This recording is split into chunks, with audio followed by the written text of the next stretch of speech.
বাংলাদেশের লোকজনের মন মানসিকতা কবে যে পরিবর্তন হবে সেটা চিন্তার বিষয়, আর কিভাবে দেশ উন্নতি করবে।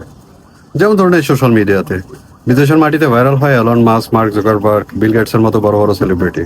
তারা লাইফে সাকসেস, ইয়ং জেনারেশনকে তারা ইন্সপায়ার করে, ইয়ং জেনারেশন তাদেরকে ভাইরাল করে। আর আমাদের দেশের ইয়ং জেনারেশন কাদেরকে ভাইরাল করে জানেন? হিরো আলম, অপু ভাই, আর এখন নতুন আসছে কাফি ভাই। ওই হিরো আলমের জ্বালায় এই সোশ্যাল মিডিয়াতে থাকাটাই দুষ্কর হয়ে গেছে। আর তার মধ্যে নতুন আইটেমকে তারা এখন বাহবা দিচ্ছে। অপু ভাইকে নিয়ে এত নাচানাচির কি আছে আমি বুঝি না। ভাই, দুবাইয়ের মাটিতে লাম্বরগিনি, রোলস রয়েস, ফ্রারি এগুলো পরে থাকে, যে কেউ ভিডিও করে নিজের বলতে পারে, কোনো সমস্যা নেই। আর সে আগে নাপিত ছিল, এখানে অনেক সম্মানের জব ছিল, কিন্তু এখন তো দুবাইতে গিয়ে টিকটক সোশ্যাল মিডিয়াতে ভিক্ষা করে। তার প্রফেশন এখন ওইটাই, ভিক্ষুক। আর এটাকে নিয়ে এত নাচানাচি করার কোনো কিছুই নেই। আচ্ছা, যাই হোক, এই আইটেমের ব্যাপারে আসি।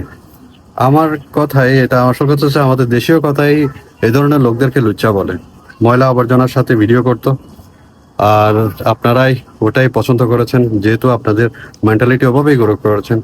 তাকে ভাইরাল করেছেন, তাকে ভাইরালের নেশায় পেয়েছে।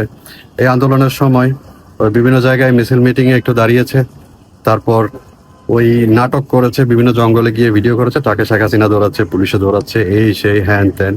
আর পুলিশের আর কোনো কাজ নেই, শেখ হাসিনারও কোনো কাজ নেই।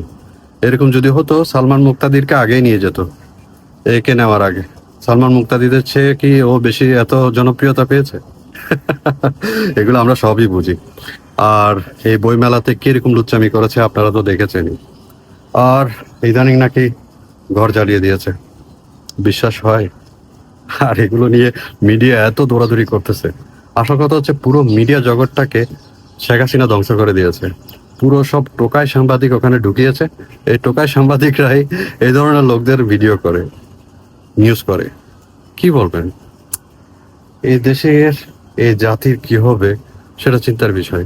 আসলে আমাদের উপদেষ্টা মহোদয় পরিবর্তন আনতে যাচ্ছেন। কিভাবে পরিবর্তন আনবেন? আগে এই মানুষদের মেন্টালিটি পরিবর্তন করা প্রয়োজন, পরিবর্তন আনা প্রয়োজন।